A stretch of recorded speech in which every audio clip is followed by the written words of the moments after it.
Le secteur financier, a connu et connaît des bouleversements majeurs depuis, quelques années. Mais, aujourd'hui, nous sommes face à un enjeu qui est, d'ampleur bien plus importante et une révolution, beaucoup plus globale. Et la question pour, le secteur bancaire et financier, c'est de savoir, comment il va accompagner ces transitions, qu'elles soient environnementales, sociétales. Et naturellement, la question n'est pas de savoir s'il faut le faire, la question est comment le faire. Le modèle bancaire français est-il prêt à se transformer, prêt à se réinventer? Et je crois que ces rencontres du 8 mars viennent aborder un certain nombre de thèmes qui sont absolument essentiels et qui vont nous permettre de réfléchir et de bâtir ensemble la banque du futur.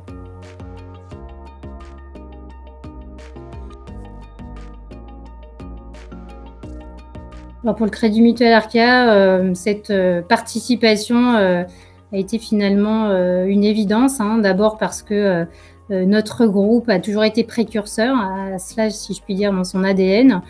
Et puis le deuxième point, c'est que nous croyons beaucoup au collaboratif, au faire ensemble et nous sommes convaincus que c'est en réunissant, les acteurs, qu'ils soient pouvoirs publics, qu'ils soient grandes entreprises, qu'ils soient économistes, qu'ils soient autorités de supervision. C'est en réunissant et en créant, des coalitions que nous surmonterons et que nous réussirons à trouver des solutions innovantes pour relever ces défis d'avenir.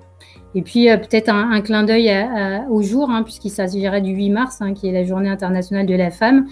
Il se trouve que le groupe Crédit Mutuel Arkéa est depuis quelques années déjà très investi, engagé sur les thématiques de la mixité, de la diversité, tout simplement parce que nous sommes convaincus que face aux enjeux, face à leur complexité, c'est bien la richesse de la diversité, c'est en prenant en compte l'ensemble des talents qu'on réussira à construire justement un monde plus durable, plus résilient.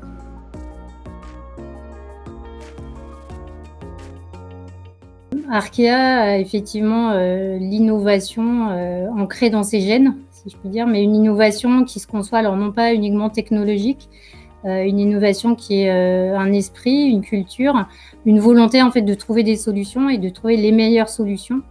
Et à l'heure actuelle, un sujet qui nous tient particulièrement à cœur est la thématique de la valorisation, finalement, de la performance extra-financière. Et en tant que financier, en tant qu'acteur, bancaire et financier, nous pensons que nous avons collectivement un rôle à jouer pour, proposer des outils de mesure et pour faire en sorte que, demain, nous réussissions à valoriser encore une fois la performance à un niveau global et non plus uniquement à un niveau, financier. Donc on est particulièrement intéressés à partager ces enjeux-là. Je crois que ces rencontres vont permettre de le faire très utilement en réunissant un certain nombre d'acteurs. Nous sommes également convaincus que la place française a tous les experts et souvent pionnière en termes d'innovation et donc a probablement une place de choix pour proposer encore une fois des modèles innovants qui vont nous permettre de mesurer cette performance globale.